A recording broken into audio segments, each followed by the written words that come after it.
So ఈరోజు మా curries ఏంటంటే పప్పు,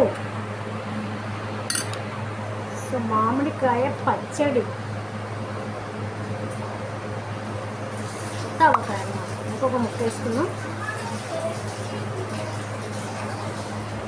రైస్ పెట్టేసుకున్నాం. లేట్ అయింది ఇవాళ.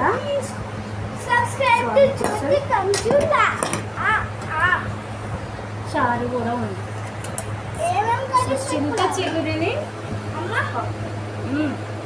కలర్స్ కాదు, కర్రీస్ అన్నమాట.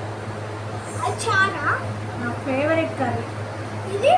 అది చారు, ఇది అది మామిడికాయ పచ్చడి.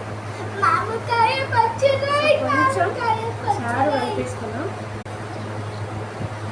కొంచెం పప్పు కోసం కాంబినేషన్ పోసుకుంటున్నాను.